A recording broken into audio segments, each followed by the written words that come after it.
बाळासाहेब ठाकरे राष्ट्रीय स्मारकाच्या या पहिल्या टप्प्याच्या पूर्ततेच्या वेळेला या ठिकाणी उपस्थित असलेले या स्मारक प्रकल्पाचे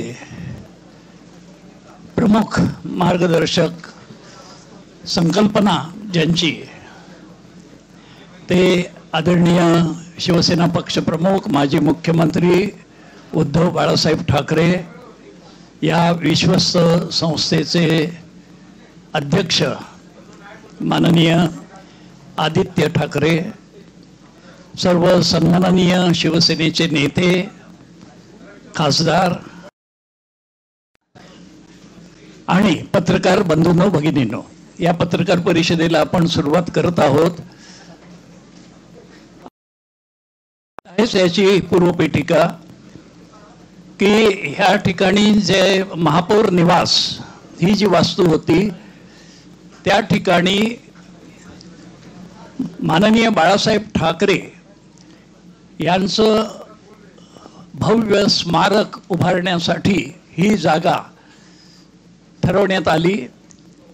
त्यासाठी राज्य शासनानं अनेक जागांची आधी पाहणी केली होती, परंतु अंतिमतः या जागेची निवड झाली आणि नंतर मुंबईच्या विकास आराखड्यामध्ये एक स्मारक स्थळ म्हणून तो बदल करण्यात आला. त्यानंतर 31 मार्च 2021 या दिवशी या स्मारकाचं भूमिपूजन झालं. यासाठी अंमलबजावणी यंत्रणा म्हणून MMRDAची नियुक्ती राज्य शासनानं केली आणि स्मारकासाठी निधीसुद्धा मंजूर करून दिला. त्यानंतर या प्रकल्पाच्या बांधकामाला सुरुवात झाली. याच्यामध्ये 3 गोष्टी एक मुख्य होत्या. एक म्हणजे हा जो परिसर आहे समुद्रालगत असल्यामुळे CRZचं एक बंधन. दुसरं, महापौर निवास ही वास्तू म्हणजे वारसा वास्तू, हेरिटेज हा त्याला दर्जा असल्यामुळे त्या वास्तूचं जतन करण्याची जबाबदारी होती. आणि तिसरी आणि सगळ्यात महत्त्वाची गोष्ट म्हणजे माननीय उद्धवजींनी एक निर्णय घेतला होता की या भूखंडावरचं एकही झाड काढायचं नाही, सर्वच्या सर्व झाडांचं जतन करायचं. आणि त्यामुळे इथे जे त्या काळामध्ये म्हणजे याची सुरुवात झाली भूमिपूजन त्यावेळेला 211 झाडं होती.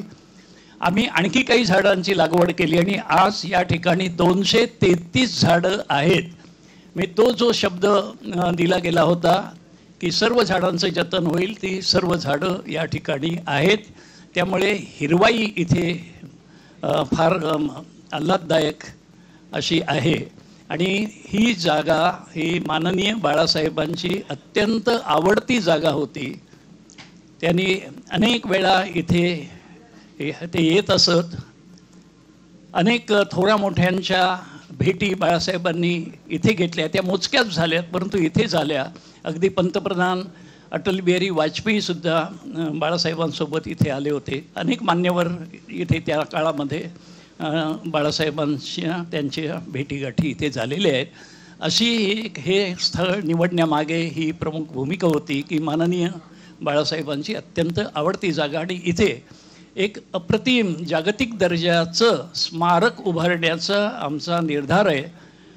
त्याचे पुढचा जो टप्पा आहे, आता इथली सगळी दालनं ही भूमिगत म्हणजे बेसमेंटमध्ये आहेत आणि ती दालनांचं बांधकाम पूर्ण झालेलं आहे. परंतु त्याच्यामध्ये जे कथानक बाळासाहेबांचं जे चरित्र, त्यांचा जीवनपट सगळं उलगडून दाखवायचं आहे, ते सगळं काम पुढच्या काळात होणार आहे. आणखी काही महिने त्याच्यासाठी लागतील आणि त्याचीसुद्धा अंमलबजावणी MMRDA ही अंमलबजावणी यंत्रणा करणार आहे. त्यामुळे ते टेंडर प्रक्रिया वगैरे ते सगळी आता सुरू होणार आहे आणि काही महिन्यानंतर याचं भव्य असं उद्घाटन सर्व जनतेसाठी ते खुलं करून देण्यासाठी होणार आहे. एक उल्लेख करावा असं वाटतो की 1927 23 जानेवारी हा बाळासाहेबांचा जन्मदिन. म्हणजे येत्या 23 जानेवारी 2027ला बाळासाहेबांची जन्मशताब्दी आहे. परंतु ते जन्मशताब्दीचं वर्ष 23 जानेवारी 2026ला सुरू होईल. म्हणजे अजून आतापासून बरोबर 1 वर्षाने.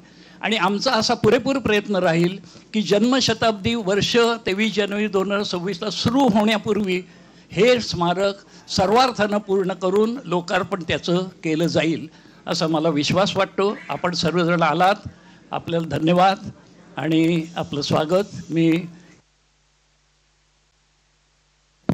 आदित्य ठाकरे यांना विनंती करतो की आपण आपलं मनोगत मांडावं.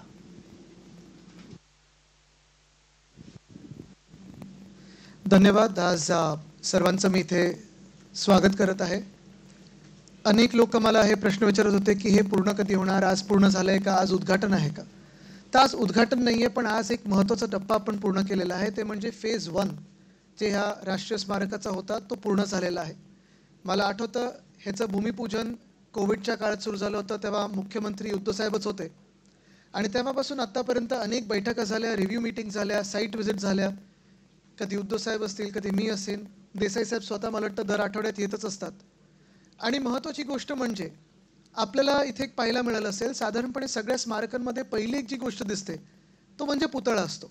आणि ती संकल्पना बाजूला ठेवून वंदनीय हिंदू सम्राट बाळासाहेब ठाकरे म्हणजे माझे आजोबा ह्यांनी जीवनात काय नक्की घडवलेलं आहे, मुंबईत काय घडवलं, महाराष्ट्रासाठी काय केलेलं आहे, त्यांची जी पूर्ण कथा आहे, जे काही पूर्ण त्यांचं जीवनाचा काळ होता आणि त्यांचं जे काही समाजात असेल, राजकारणात असेल जे योगदान आहे ते आता पुढच्या दुसऱ्या भागात येणार आहे.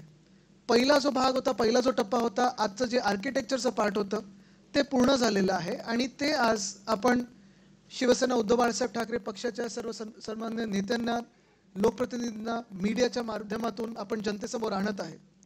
कॉन्टेंटचा जो भाग आहे, जे काही डिस्प्ले होणार आहे, तो दुसरा टप्पा असेल. त्याचं काम लवकरच सुरू होईल. आणि जसं देसाई साहेबांनी सांगितलं की पुढच्या 6 महिन्यात आपण तो पूर्ण करण्याचा प्रयत्न करणार आहोत. 6 ते 8 महिने लागतील.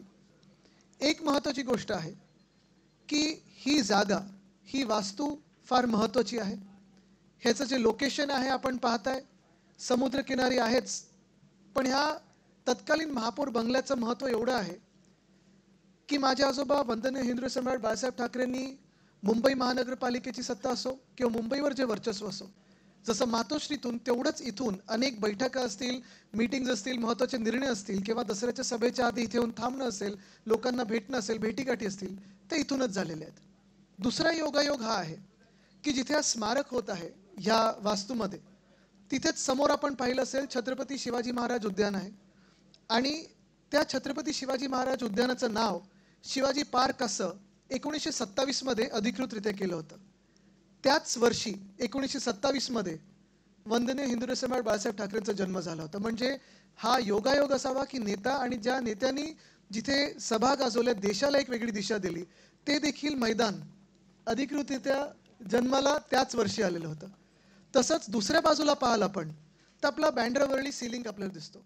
मला वाटतं 1999 साली ज्याचं भूमिपूजन झालं, ती विजन पण त्यावेळी वंदनीय हिंदू सम्राट बाळासाहेब ठाकरेंचीच होती. खरं तर ते नरिमन पॉईंटपर्यंत जाणार होतं, मग सरकार बदललं, अनेक गोष्टी झाल्या.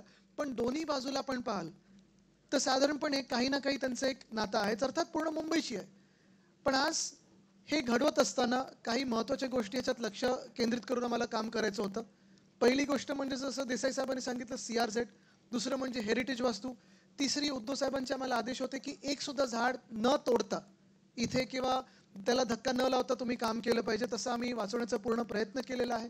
चौथी गोष्ट म्हणजे जे आम्ही वारंवार पाहिलेलं, मग इथे श्रद्धाताई आहेत, स्नेहलताई आहेत, रावते साहेब आहेत, अनेक महापौर जे इथे येऊन राहून गेलेले आहेत, सुनीलजी पण आहेत, अनेक महापौर जे राहून गेलेले आहेत, त्यांना माहिती आहे की पावसाळ्यात इथे जे वारे वाहतात, जो पाऊस येतो आणि ज्या लाटा येतात, त्या लाटांनी हा बंगला देखील हादरायचा, ते देखील प्रोटेक्शन देणं गरजेचं होतं. हे सगळं काम पाहून स्मारक बनवायचं होतं. आणि सगळ्यात महत्त्वाची गोष्ट म्हणजे हे स्मारक जेव्हा बनवत होतो तेव्हा स्मारक देखणं व्हावं, त्याला एक एस्थेटिक सेन्स असणं गरजेचं आहे. कारण घरी लहानपणापासून मी पहिलं आजोबांसोबत, मग वडिलांसोबत, की ही फाईल जरी अशी वाकडी असली तरी ते सरळ करणं हे गरजेचं असतं. फ्रेम वाकडी असेल तर एक आर्टिस्टिक एस्थेटिक सेन्स त्यांना देणं गरजेचं होतं. एखाद्या कलाकाराचं स्मारक कसं होईल ते देखील बघणं महत्त्वाचं होतं. आणि आल्यानंतर वाटलं पाहिजे की जागतिक दर्जाचं आहे. तर मला वाटतं पहिला टप्पा आज आपण पूर्ण केलेला आहे. त्याचा आज थोडा आपल्याला एक साईट व्हिजिट देतात आणि पुढच्या टप्प्यासाठी आपला तेवढाच सहभाग लागणार आहे, पत्रकार मित्रांचा सहभाग लागणार आहे. जगभरात ज्यांच्या ज्यांच्या आठवणी मोठ्या साहेबांच्या असतील, बाळासाहेबांच्या असतील, त्यांचं योगदान, माझ्या आजोबांबद्दल ज्या आठवणी असतील, जे काही तुमच्याकडे गोष्टी असतील, काही आपल्या साठवण्यात काही असेल, ते योगदान देखील आम्हाला लागणार आहे. धन्यवाद. मी विनंती करीन पक्षप्रमुख उद्धव साहेबांना 2 शब्द बोलायला आणि मग पत्रकार परिषद आपण करू. आपल्या सर्वांचं हिंदू हृदय सम्राट शिवसेना प्रमुख बाळासाहेब ठाकरे यांच्या स्मारकामध्ये स्वागत करताना मला मनापासून आनंद होतोय.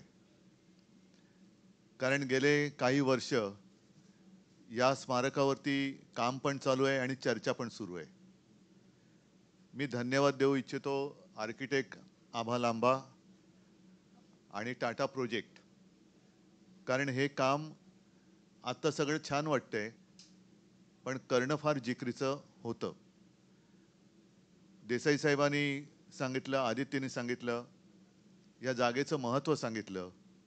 आणखीन एक योगायोग म्हणजे स्वातंत्र्यवीर सावरकरांचं सुद्धा स्मारक हे बाजूलाच आहे. पण या जागेतलं आव्हान जे मी तुम्हाला म्हणालो ते म्हणजे एकतर महापौर बंगला. हा बंगला नुसती एक वास्तू म्हणून आम्ही बघत नाही, तर त्या वास्तूबरोबर आम्ही एक भावनात्मक बंधनामध्ये जोडले गेलेलो आहोत. आत्ताच इथे शिवसेनेचे 4 महापौर जे या वास्तूमध्ये राहिले होते आपल्यासोबत इकडे उपस्थित आहेत. शिवसेना प्रमुखांच्या अनेक बैठका इथे झालेल्या आहेत, युतीच्या बैठका इथे झालेल्या आहेत. आणि ही जी वास्तू आहे म्हणजे महापौर बंगला, ही हेरिटेज वास्तू आहे. या वास्तूला कुठेही धक्का न लावता काम करणं हे फार महत्त्वाचं आणि खूप कठीण होतं. त्या वास्तूचं वैभव जपून काम करणं हे फार कठीण होतं.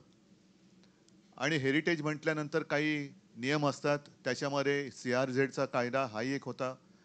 मग आम्ही असं ठरवलं, म्हणजे ही कल्पना आर्किटेक्ट आभा लांबा यांची, की आपण बेसमेंट म्हणजे भूमिगत स्मारक करूया. हे बोलायला खूप सोपं आहे, पण पाठीकडे समुद्र आहे म्हटल्यानंतर त्या समुद्राचा रेटा हा जमिनीच्या खालून सुद्धा खूप मोठा असतो. काही वर्षांपूर्वी इकडे आपण संयुक्त महाराष्ट्राचं दालन जे केलं, ते दालन झाल्यानंतर सुद्धा तिकडे रिपेअरिंग करण्याची गरज लागली, वारंवार लागली. कारण समुद्राचं पाणी जमिनीखालून त्याच्यामध्ये सगळ्या मर्यादा ओलांडून कुठून ना कुठून तरी येत होतं. तर ती खबरदारी घेणं आणि त्याच्यानंतर ही वास्तू उभी करणं हे फार जिकरीचं काम होतं. म्हणून मी आर्किटेक्ट आभा लांबा आणि टाटा प्रोजेक्ट्स या कंपनीला धन्यवाद देतोय की त्यांनी अत्यंत देखणं असं काम वेळेमध्ये टप्पा 1 पूर्ण करून दिलेलं आहे. साहजिकच आहे, 4 भिंती किंवा नुसता पुतळा म्हणजे स्मारक होत नाही. टप्पा 2चा जे काम आहे त्या कामाला आता सुरुवात होईल. या कामामध्ये आपण पूर्ण हे स्मारक बघा. संपूर्ण शिवसेना प्रमुखांचा जीवनपट, अर्थात तो काही असं गुप्त असा जीवनपट नाही आहे. कारण मला आठवतंय शिवसेना प्रमुखांनी कधी आत्मचरित्र लिहिलं नाही. त्यांना अनेकदा प्रश्न विचारले जायचे की तुम्ही आपलं आत्मचरित्र का लिहित नाही. त्यांचं उत्तर असायचं, मी कपाटातला माणूस नाही, मी मैदानावरचा माणूस आहे. त्याच्यामुळे त्यांचं आयुष्य असं उघडं पुस्तक होतं. पण हे नुसतं मांडणं म्हणजे सुद्धा स्मारक नाही. तर मी असा विचार केला की शिवसेना प्रमुखांचं स्मारक असं झालं पाहिजे की जे शिवसेना प्रमुखांनी आयुष्यभर आपल्याला दिलं, आपल्याला म्हणजे महाराष्ट्राला दिलं, देशाला दिलं, देशातल्या हिंदूंना दिलं, तेच काम त्यांच्या स्मारकाने सुद्धा पुढचे अनेक वर्ष केलं पाहिजे. आणि त्या दृष्टीने आम्ही या सगळ्या स्मारकाचा आराखडा टप्प्या 2चा सुद्धा तयार केलेला आहे. मग कुठेही काही गडबड नको म्हणून मग ती टेंडर प्रोसिजर वगैरे सगळी करून प्रयत्न असा आहे की जसं देसाई साहेब तुम्ही एक योगायोगाची गोष्ट सांगितली की पुढच्या 23 जानेवारीपासून शिवसेना प्रमुखांच्या शताब्दीचं वर्ष सुरू होईल. तर प्रयत्न नव्हे तर आम्ही पूर्ण ताकदीने 23 जानेवारीच्या आत पुढच्या म्हणजे 2026च्या हे स्मारक लोकांच्या चरणी हिंदू हृदय सम्राटांच्या, मी म्हणेन, मी भक्त शब्द नाही म्हणत, पण त्यांच्यावरती श्रद्धा असणाऱ्यांच्या चरणी, त्यांच्यासाठी आणि पुढच्या अनेक पिढ्यांसाठी एक प्रेरणा देणार असं स्मारक होईल असा प्रयत्न आम्ही करतो आहोत. मी आपल्या माध्यमातून याही वेळेला जनतेला आवाहन केलेलं आहे, आजही करतो आहे, की आता टप्पा 2चं काम सुरू होत असताना आराखडा पूर्ण तयार झालेला आहे. कुठे काय कसं येणार ह्याची सुद्धा तयारी झालेली आहे. पण शिवसेना प्रमुखांनी आपल्या हयातीमध्ये अख्खा महाराष्ट्र पिंजून काढलेला आहे. शिवसेना प्रमुखांनी अनेकांना प्रेरणा दिलेली आहे.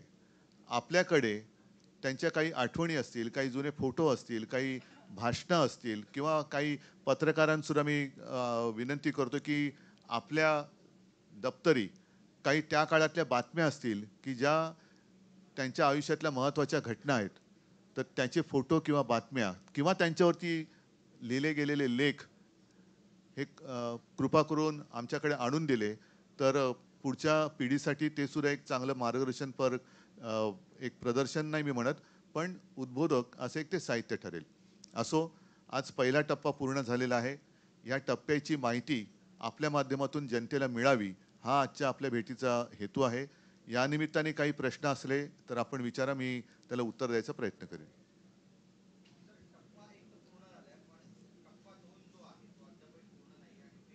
टप्पा 1 आज पूर्ण झालेला आहे. टप्पा 1 पूर्ण झाल्याशिवाय 2 होऊ शकत नाही. टप्पा 2 आधी पूर्ण केला असता तर मग टप्पा 1 कधी केला असता. तरी सुद्धा अगदी काही टप्प्याटप्प्याची मॅच होणार नाहीये. हा टप्पा 1 आणि टप्पा 2.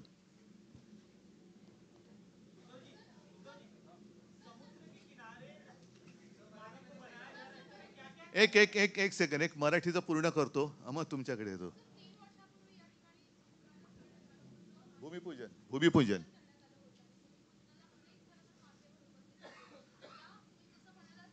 करोना सुद्धा उपस्थित होता.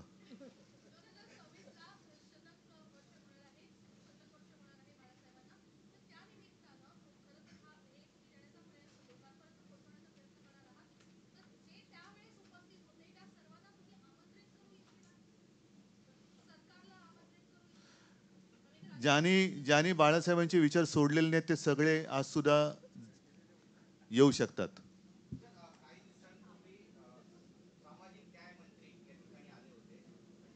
नाही, ठीक आहे. मी त्यांच्या स्मारकाबद्दल बोलण्याची गरज नाही, मी या स्मारकाबद्दल बोलतो.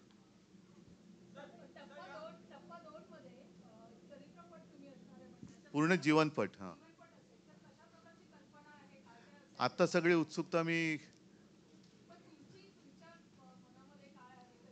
मी तुम्हाला थोडक्यात सांगितलं की आयुष्यभर जे आपल्याला शिवसेना प्रमुखांनी दिलं जनतेला, तेच त्यांच्या स्मारकातून देण्याचा आमचा प्रयत्न असेल.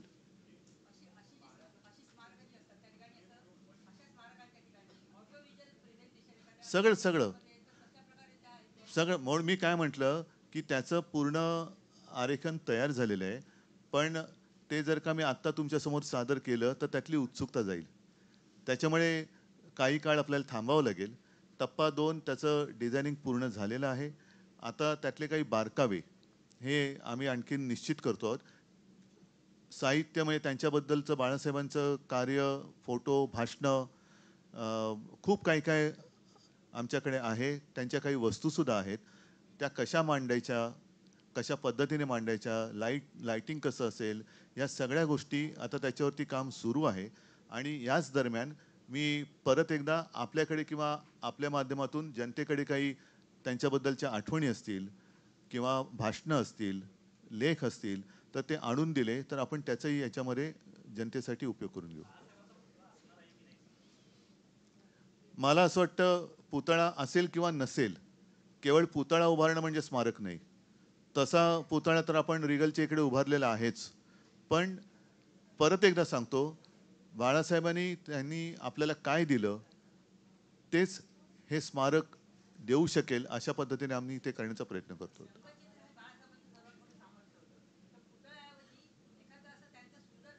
या सगळ्या सूचना आपण तुम्ही द्या, पण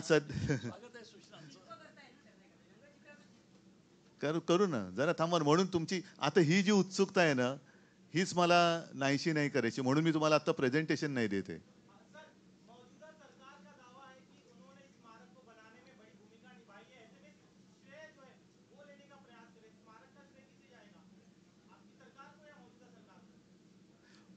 स्मारक का उद्घाटन होते समय जो सरकार रहेगी उसको।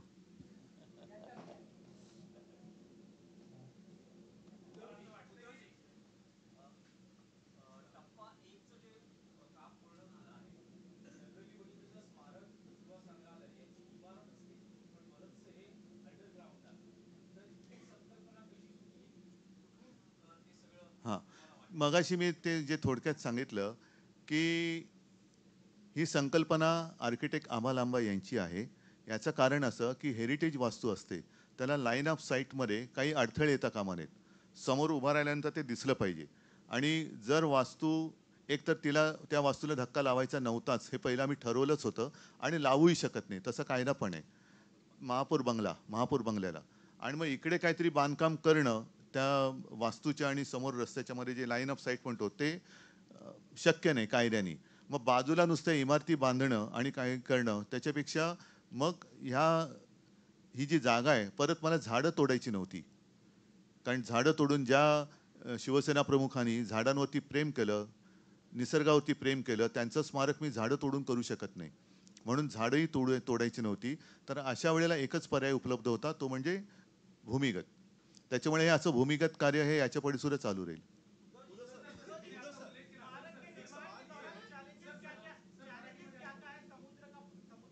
अरे आप समुद्र से बाहर आइए ना.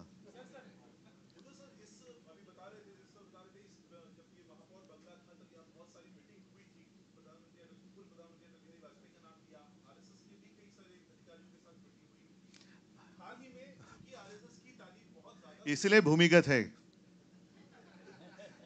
इसलिए यह स्मारक भूमिगत है क्योंकि उनका काम ऐसे ही चलता है.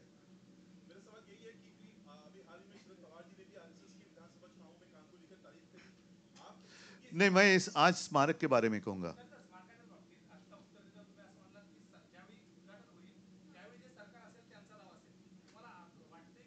मी असं कुठे काय बोललोय ते नाही, पण असं वाटतंय असं कुठे बोललो. त्यावेळी जे सरकार असेल ते करेल.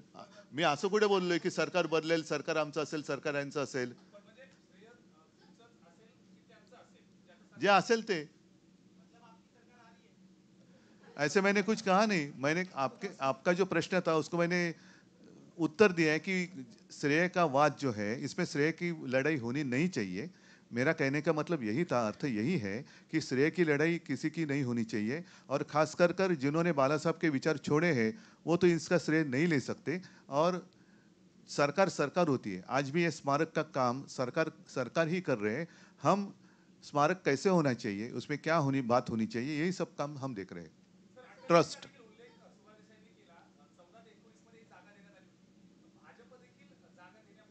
आहे ना. मी म्हटलं ना की श्रेयवादाच्या लढाईत मला पडायचं नाही. कारण बाळासाहेबांनी अनेकांना काय काय दिलेलं आहे आणि ज्यांनाही बाळासाहेब असताना काही घेऊ शकले नाहीत अशी जी काही लोक असतील त्यांनी निदान स्मारकातून तरी घ्यावं ही माझी इच्छा आहे. ठीक आहे.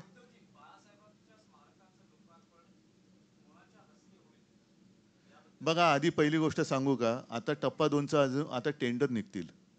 त्याच्यानंतर सगळं डिझाईन वगैरे आमचं फायनलाइज झाल्यानंतर टेंडरमध्ये जी लोक येतील त्यांच्या माध्यमातून ह्याची सजावट होईल. त्याच्यामुळे आता कोणाकडनं व्हावं काय व्हावं ह्या गोष्टी अजून थोड्या लांबच्या आहेत. पण मला असं वाटतं ती तारीख जशी जवळ येईल तेव्हा ठरवलं जाईल. त्यावेळेला जे पंतप्रधान असतील ते कदाचित येऊ शकतील.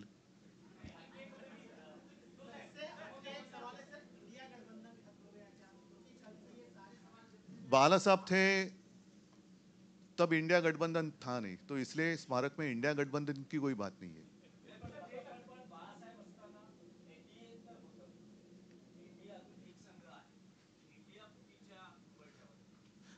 त्याच्यामुळे एनडीए सुद्धा त्या वेळेपर्यंत शिल्लक राहिलं तर एनडीए सुद्धा येईल. बघू ना आपण आता राजकीय म्हणून आता बघा उद्या काय होईल आज आपण सांगू शकत नाही.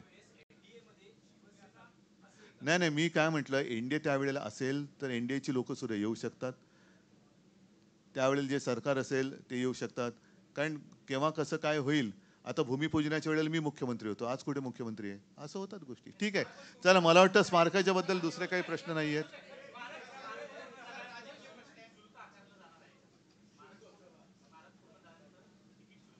बघा शेवटी हे जे आहे ना हे MMRDAच्या माध्यमातून करते, त्याच्यामुळे त्याच्याबद्दल मी आत्ता तर काही सांगू शकत नाही. पण माझी अशी इच्छा आहे की शुल्क वगैरे आकारू नये. आम्ही आत्ता माझ्याकडनं विशेषतः मी शिवसेना प्रमुखांचा पुत्र म्हणून आणि आम्ही कुटुंबीय म्हणून आणि सगळे शिवसैनिक आमच्याकडे जे जे काही बाळासाहेबांचं आहे ते या स्मारकासाठी देण्याचं आमचं योगदान आम्ही देतो आहोत. तसंच इतरांकडनं सुद्धा ते योगदान यावं अशी माझी इच्छा आहे.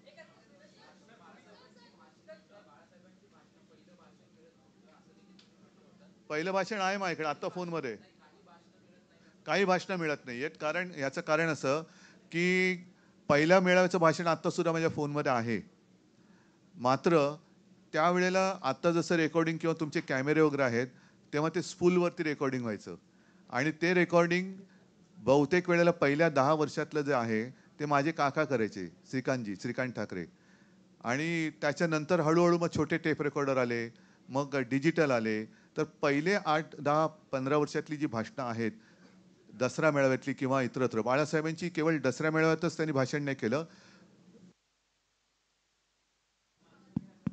महाराष्ट्रभर त्यांनी दौरे केलेले आहेत. गावागावात, खेड्यापाड्यात, शहरांमध्ये अनेक ठिकाणी त्यांनी भाषणं केलेली आहेत. आता ही सगळी भाषणं आमच्यापैकी कोणी रेकॉर्ड करू शकले नाहीत सगळीकडचे.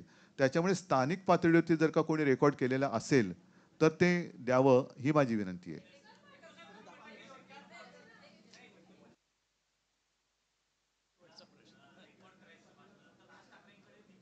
ठीक आहे, तुम्ही त्यांच्याशी बोलून असेल तर बघा. धन्यवाद. मला वाटतं आपण हे स्मारक कसं झालेलं ते पाहावं. त्याची पहिला टप्पा जो आहे तो जनतेसमोर आणावा. धन्यवाद. जय हिंद, जय महाराष्ट्र.